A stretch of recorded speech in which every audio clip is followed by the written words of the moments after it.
All right, so it seems as if, though, the Cowboys missed out on Pete Carroll, even though they brought him in far as a conversational piece, but they were never really willing to sign him. Basically, off of the information that was reported, Pete Carroll reached out to the Cowboys for an interview to get things going. They had a discussion, but things didn't pan out. So Pete Carroll will now be your head coach for the Las Vegas Raiders. He got 170 to 120 record and won, and he's a Super Bowl kind of caliber coach. Now, a lot of people were worried about his age or what have you, but it's not all worries. It's the Raiders' worries now. So that is a very, very intriguing look because of the fact that Tom Brady got his hands in the mix of this and a whole bunch of other things, and he would have been a two-time Super Bowl champ if it wasn't for Tom Brady. So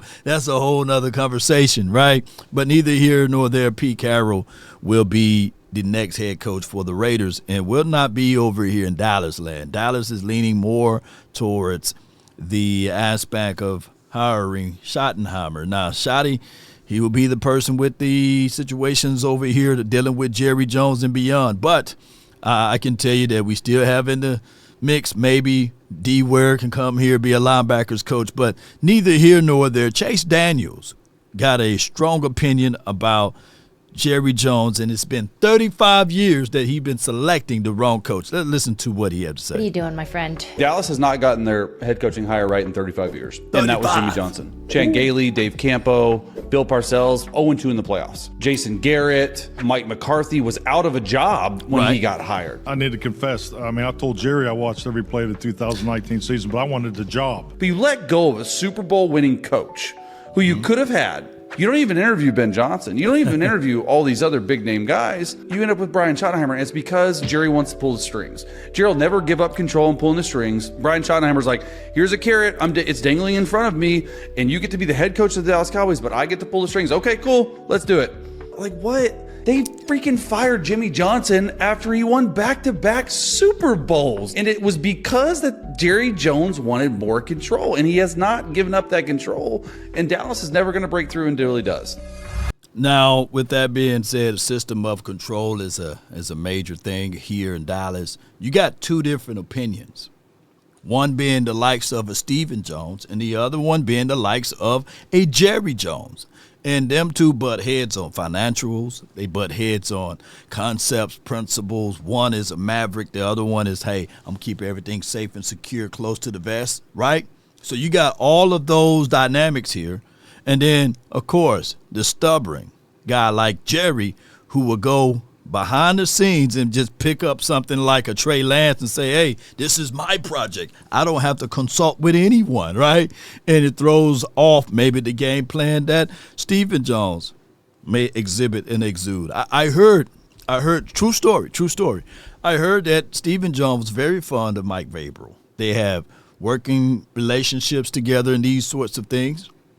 But it didn't work because Jerry didn't like Mike Vrabel, right? So, and he didn't want to release or relinquish some of those controls. So you got two ways to go. Either when Jerry Jones see the dirt, we will see, hey, a strong head coach here, right? And I'm not saying that Stephen Jones is the better out of the two because we know how he operates, baby.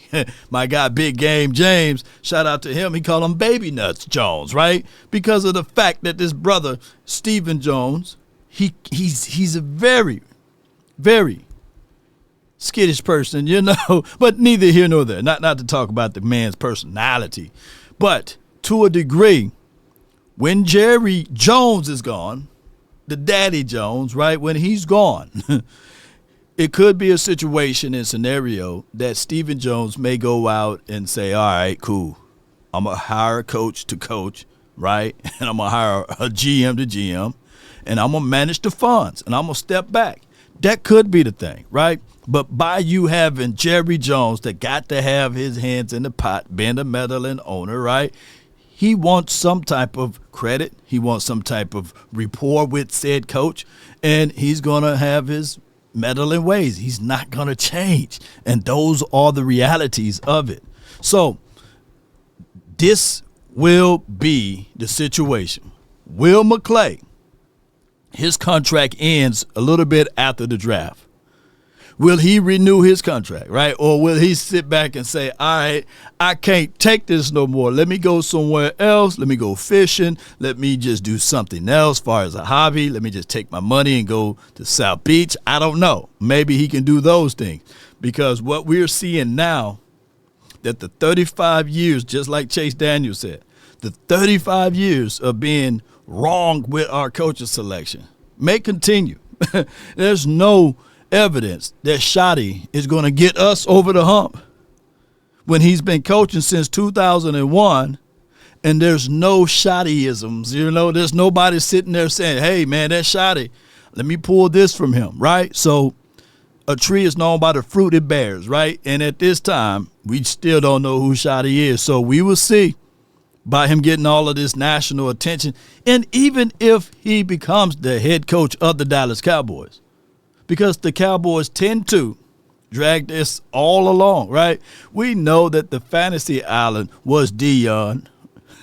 There's too much red tape that you have to overcome, too many stipulations and these sorts of things that you have to overcome to have a Deion Primetime Sanders here, right? Got to draft his son, got to have this amount of money, got to buy out Colorado stuff. Stephen Jones don't like him. We got all of those things that's in the mix. So you got too many red tape or too much for even him to be a part of this. So that's why it's a difficult process being a Dallas Cowboys fan right now at this moment, because we can clearly see other teams focus on winning. We focus on hitting them clicks and these sorts of things. And it's rough. It's difficult for us. It is. And there's nothing we can do about it but sit back and just watch the process, right? Sit back and watch the process as these boys get rich off of our good faith, because we got that. Thing with me going to the Cowboys was Jerry. Everybody in Jerry's family wasn't with it. Right. Everybody in Jerry's family. He ain't with it. I was our capologist at the time. I was really the guy learning the cap. Had a really good feel for it. And I know you're trying to get the numbers, and this is what we ought to be doing, is the hard numbers. But when you really look at it, we really don't have many like that. And Jerry comes in there and goes, boy, he's smiling ear to ear. And he goes, guess what? And I said, what? We got us a cornerback. Look at his face. Look at his face.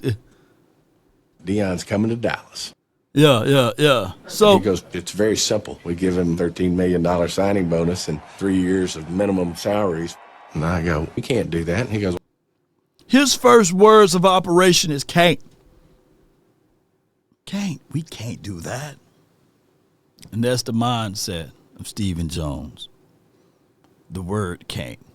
We can't do that. We can't do this. And we won't do this and we won't do that. While other teams are figuring out ways. well, I already did it. Basically shoves me up against the door with his forearm, and I looked at him and kind of smiled. I said, "You're really not going to hit me, are you?" Called a team meeting and put Deion's salary numbers on the board so that everybody could look at it. And I said, "Now I'm going to ask this room, do you want Deion or Knight?" And of course the deal was a big yes. Yeah, so everybody feels the energy, the difference between the two. And it's hard to have two masters in the house. And when you got that going, I'm old enough to remember a few years ago, Stephen Jones was negotiating with DeMarcus Lawrence on his contract. And DeMarcus Lawrence says, "You know what? Put your daddy on the phone.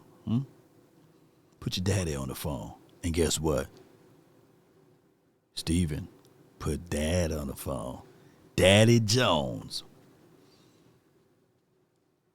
And the deal got done. See, Cowboys, this is what we are. This is who we become. The laughing stock of the NFL. The most visible, the most viewed, the most revenued, but the less in winning situations. But we got everything. For us entertainment, we standing true to that brand.